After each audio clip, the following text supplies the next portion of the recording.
বহুজনে মোক দুটা আঁচনিৰ বাবে প্ৰায়ে প্ৰশ্ন সুধি আছে যে এটি কলি দুটি পাত এই আঁচনিটো কেতিয়া বিতৰণ কৰা হ'ব। দ্বিতীয়তে CM ট্ৰিপুলে মুখ্যমন্ত্ৰীৰ আত্মনিৰ্ভৰ অসম আঁচনি কেতিয়া বিতৰণ কৰিব।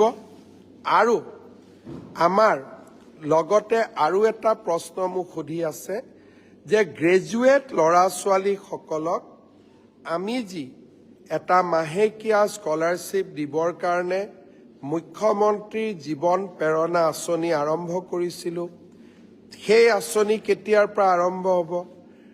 বাবে আমি যি আঁচনি গ্ৰহণ কৰিছিলোঁ সেই আঁচনি কেতিয়াৰ পৰা আৰম্ভ হ'ব। মই এটা এটাকৈ আটাইকেইটা আঁচনিৰ বিষয়ে আপোনালোকক জনাব খুজিছোঁ।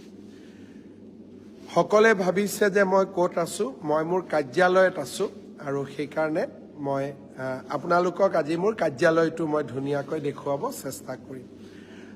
আমাৰ এটি কলি দুটি পাত, যাৰ জৰিয়তে অসমৰ চাহ শ্ৰমিকসকলক 200 বছৰীয়া সফলভাৱে উদ্যোগটি পৰিচালনা কৰাৰ বাবে আমি অভিনন্দন জনাম।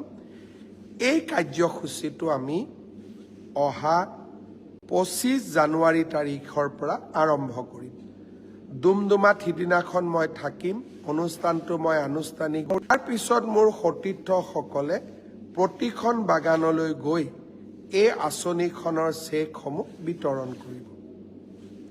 মুখ্যমন্ত্ৰীৰ আত্মনিৰ্ভৰ অসম আঁচনি, এই আঁচনিখন কেতিয়াৰ পৰা আৰম্ভ হ'ব, যাৰ জৰিয়তে 75,000 যুৱকে 2 লাখ টকাকৈ আত্মসংস্থাপনৰ সুবিধা পাব আৰু প্ৰথম কিস্তিত 1 লাখ টকা লাভ কৰিব। এই আঁচনিখন আমি 6 ফেব্ৰুৱাৰী তাৰিখে গুৱাহাটীত আৰম্ভ কৰিম। তাৰ পৰা আমি প্ৰত্যেকটো অঞ্চললৈ গৈ, অঞ্চল মানে ডিব্ৰুগড় তিনিচুকীয়া মিলি এটা জেগা, শিৱসাগৰ চৰাইদেউ যোৰহাট মিলি এখন সভা, 6 ফেব্ৰুৱাৰীৰ পৰা এই পুঁজি আমি বিতৰণ আৰম্ভ কৰিম আৰু 15 ফেব্ৰুৱাৰী তাৰিখৰ ভিতৰত আমি সামৰণি মাৰিম।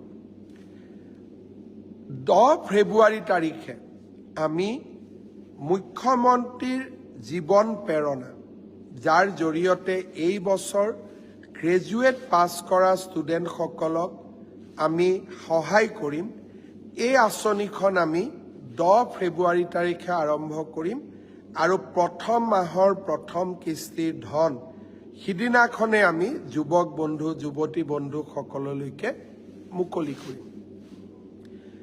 জীৱন অনুপ্ৰেৰণা ৰিচাৰ্চ স্কলাৰসকলক যি আমি এককালীন অনুদান আগবঢ়াম, সেই এককালীন অনুদানো আমি 11 ফেব্ৰুৱাৰী তাৰিখে আমি আগবঢ়াম।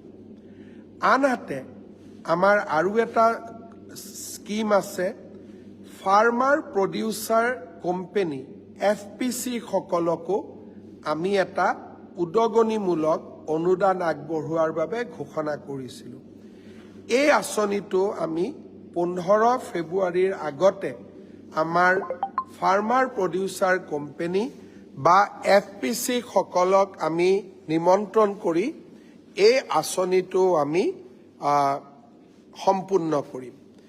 অৰ্থাৎ এটা এটাকৈ আমি আমাৰ যিমানবিলাক আমি আঁচনি ঘোষণা কৰিছিলোঁ, এই গোটেইবিলাক আঁচনি আমি অহা 15 ফেব্ৰুৱাৰীৰ ভিতৰত আমি সামৰণি মাৰিম। 20 ফেব্ৰুৱাৰী তাৰিখে অসমৰ অৰুণোদয় হিতাধিকাৰীসকললৈ আমি 8,000 টকা এককালীনভাৱে আগবঢ়াম। শ্ৰদ্ধাৰ ৰাইজ,